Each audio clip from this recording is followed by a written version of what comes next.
Grow your connections. LinkedIn's about second connections. You know, you might have 600 first connections, but they've all got connections that you can get to. And those connections will see your updates if your people share. So I wrote a blog yesterday, and I wrote it the other day. It got launched yesterday. Goes to my subscribers. But I noticed it's been shared on LinkedIn about 400 times. So that means 400 people have shared it in their status updates. That means all their connections have seen it or potentially have seen it. So it amplifies my reach way beyond my community. You can do this, guys. You can do it yourself tomorrow morning. You've got to share other people's stuff, be generous, don't get involved in all these social things, just don't get involved in. There's a lot of idiots on the internet. Oh, huge statement, eh? Surprising statement. There's a lot of people looking to pick fights, there's a lot of dickheads, a lot of people who want to pull you down, a lot of people want to say stuff. And you've probably gathered I'm quite a combative sort of person, and I had to learn very early on that online, just don't get involved in fights. You always lose because you look like a fool. And you get other people piling in.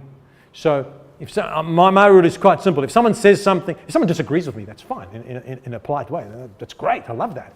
But if someone says something offensive, I'll give them one chance. Say, look, mate, that wasn't really, you got a different point of view. That's fine. If they carry on, I just delete them. Don't get involved in the fight. Just delete them, block them, whatever. I've probably only had to do that 5 times. But don't bother.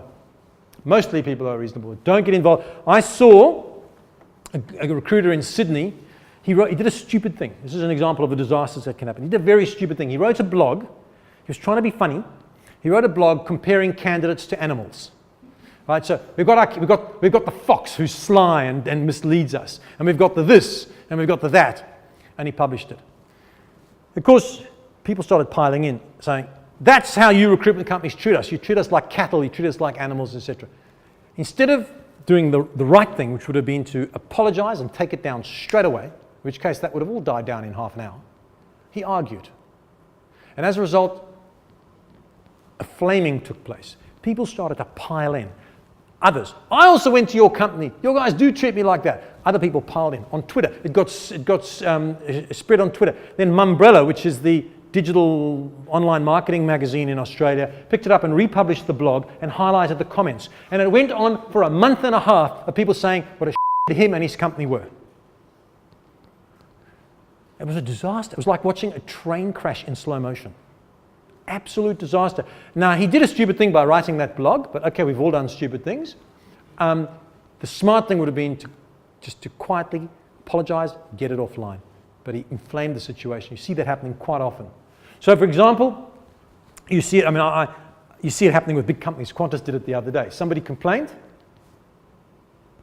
and the Qantas responded by making an excuse, and 50 other people complained and said, the same thing has happened to me, you guys. What Qantas should have done is, we're sorry, it'll never happen again, contact us offline and we'll deal with it. That's how you deal with it. What I found when I was running Firebrand and we did all this stuff, is I started, the negative was, initially, I got complaints in real time, in public on Twitter. Like, hey Greg, that's all right for you to say, but I went to your Singapore office and they didn't return my call. Or I went to your Paris office and they were rude or something. I used to get about 1 a week. And I was shocked and horrified until I realized it was an opportunity. And what I learned was I would immediately contact that person on Twitter in public. And I would say something like this. I'm appalled to hear that. I'm really sorry. It shouldn't have happened. Please DM me your email address and I'll get in touch with you.